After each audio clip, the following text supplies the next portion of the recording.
আপনি যদি ভাবেন বিপিএল মানে ছক্কা চার আর ওপেনারদের ঝড়, তাহলে থামুন, কারণ এই গল্পটা একটু আলাদা। এই গল্পটা রান করার না, এই গল্পটা রান না করার। হ্যাঁ, আমরা কথা বলছি বিপিএল 26 নিয়ে। রাজশাহী ওয়ারিয়র্সের ওপেনিং এ নামা এক ব্যাটসম্যান সাহেবজাদা। ক্রিকেটে একটা কথা খুবই প্রচলিত, শুরুটা ভালো হলে অর্ধেক কাজ শেষ। কিন্তু এখানে তো শুরু বিসমিল্লাতেই গলত। একটা দল সাহেবজাদাকে কিভাবে ওপেনিং নামালো? সম্ভবত ভাবছিল নতুন ইনিংস, নতুন বল, সুযোগটা কাজে লাগাবে। কিন্তু বাস্তবে যা হলো তা যেন দর্শকের জন্য এক ধৈর্যের পরীক্ষা। 3 ম্যাচ মোট 22 রান, আবার খেলেছেন ওপেনিং এ, মানে হিসাব করলে এক ম্যাচে 7 রান। এখন প্রশ্ন আসে, এটা কি ব্যাটিং নাকি শুধু উইকেটে গিয়ে হালকা হাঁটাহাঁটি? ওপেনার মানে কি? যে নতুন বল খেলবে, ফিল্ডার ছড়িয়ে যাওয়ার আগেই রান তুলবে, দলকে একটা ভীতি দেবে। কিন্তু এখানে যা হলো, ভীতি তো দূরের কথা, দলকে বরং চিন্তায় ফেলে দিয়ে ফিরে আসা। দর্শক তখন ভাবছে, আচ্ছা পরের ম্যাচে হয়তো ঠিক হবে,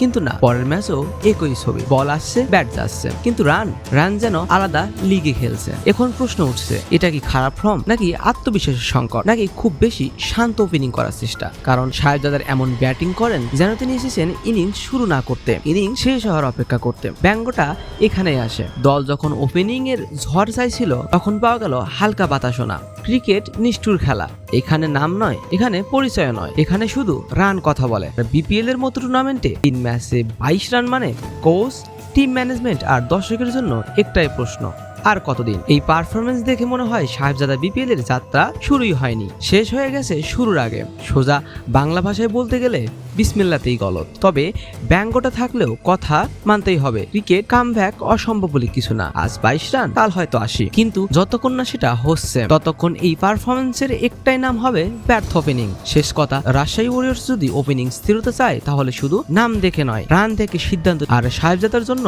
সময় এখন ব্যাট দিয়ে জবাব দেওয়ার, নইলে বিপিএল তার জন্য মনে রাখা হবে একটা নামই, বিসমিল্লাতেই গলত।